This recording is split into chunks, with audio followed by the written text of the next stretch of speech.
So continuing our example with predicting an overall height from a person's knee height, we're measuring things in centimeters. The first item on the slides is explain specifically what each of the terms in the model means, and we did that in the last video, so go back and check that one. So we're going to start with this one. What would be the predicted height of a person with a knee height of 45 centimeters? So now we're just using our model to make predictions. So in order to do that, all I need to do is take the value of x that I'm interested in and plug it right in to our equation where the knee height is. So in this case, I would have 42.95 plus 2.45 times 45, and that gives me a value of 153.2. So if a person had a knee height of 45 centimeters, we would predict their overall height to be 153.2 centimeters. So beyond using our model for making predictions, another thing we can do is we can actually plot that line onto our scatter plot. So I had the scatter plot I made previously, but I also had Minitab make a scatter plot of the data too. This one's a little bit more clear than my one trying to be drawn on the computer. So we're going to go ahead and plot our line onto this graph here. So the strategy for plotting our regression line onto the graph, first of all, I just want to point out one of the more common mistakes that I see students make when they're trying to plot the line. So some students will just kind of look at the graph and they'll just eyeball, draw a line through the data points. And if you do that on an exam, you're going to get it wrong, because that's not the line, okay? We want the line on our graph here. So using the equation of the line, we want to put that equation in line form onto our graph. So back when you learned how to plot lines in algebra, you probably found the y-intercept, and then from the y-intercept, you'd go over 1 up 2, over 1 up 2, plotting points all the way along till you had your line. Well, in this case, that's not going to work very good, because if you notice, our intercept doesn't even show up. It's not even close to the y-axis scale over here. Our y-intercept would be way far down. And beyond that, our slope was 2.45, so we'd be going over 1 up 2.45, over 1 up 2.45, and you can see how that's not going to be a very exact method. So instead, we know that any 2 points on a line defines the line. So if we can find 2 points from the line, we can plot those 2 points and connect the dots of those 2 points that we found, and we'll have our line. So you can basically choose any 2 values of x to start with. It's a good idea to choose values of x that are a little bit far away from each other, so that when you're drawing your line, if you have points that are right next to each other, you could kind of mess up how you draw your line.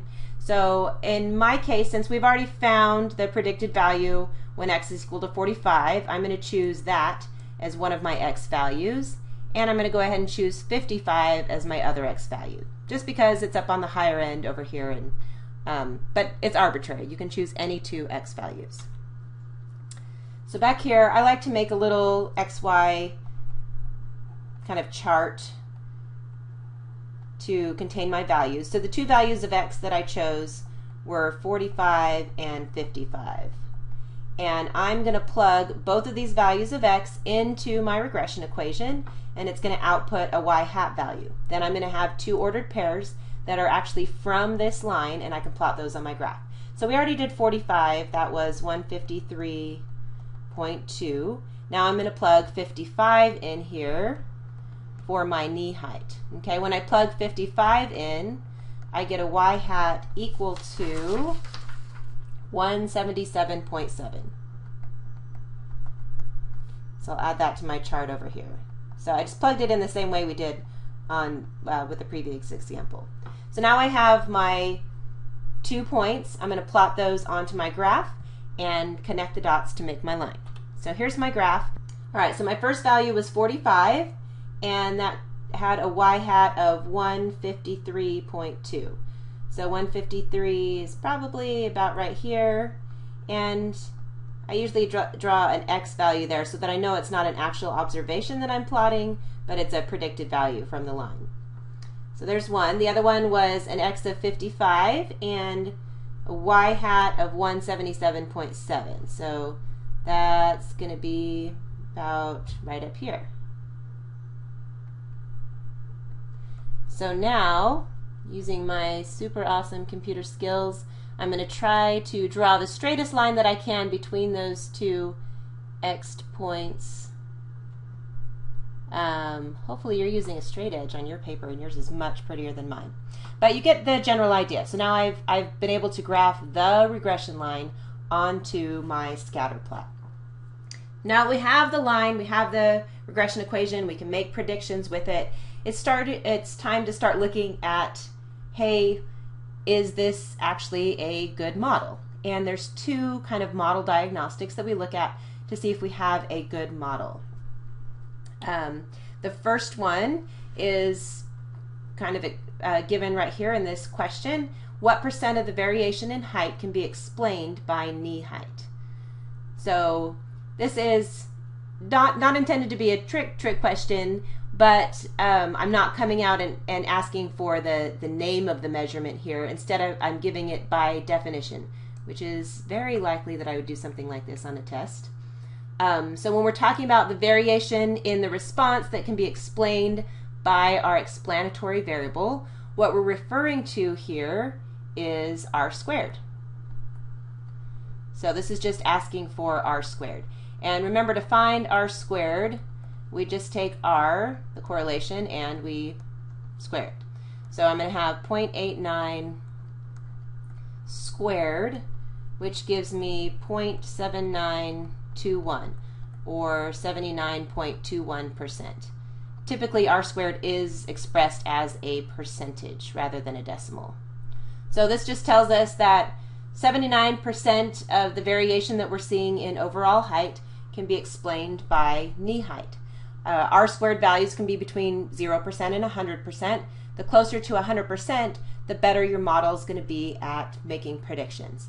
So actually a 79% is a pretty decent R squared value. Keeping in mind that this whole model was based on 6 observations, so taking that with a little bit of grain of salt. All right, the other model diagnostic that we look at to see if our model is appropriate for our data is residuals.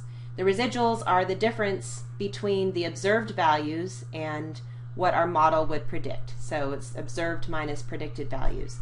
And we can calculate a residual for every point in our data set.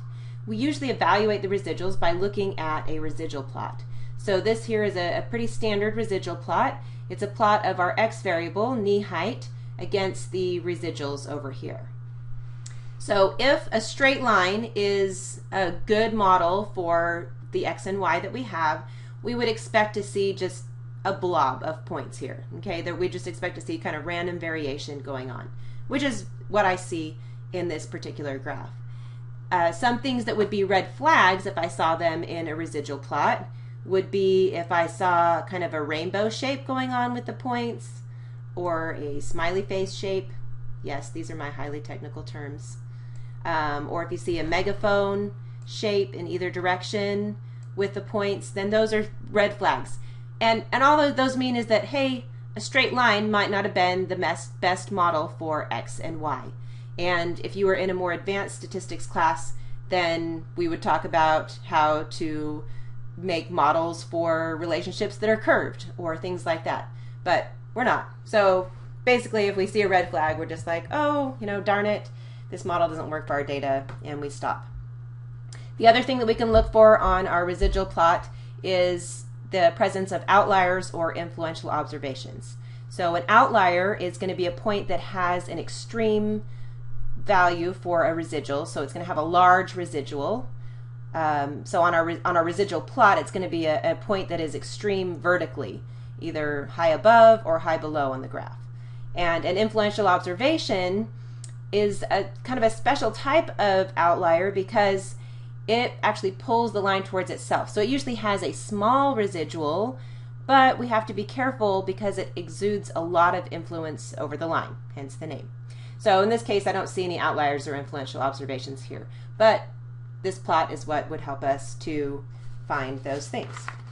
So in our case, we've decided that there is a linear relationship between knee height and overall height. We've constructed our model. We've used our model to make predictions.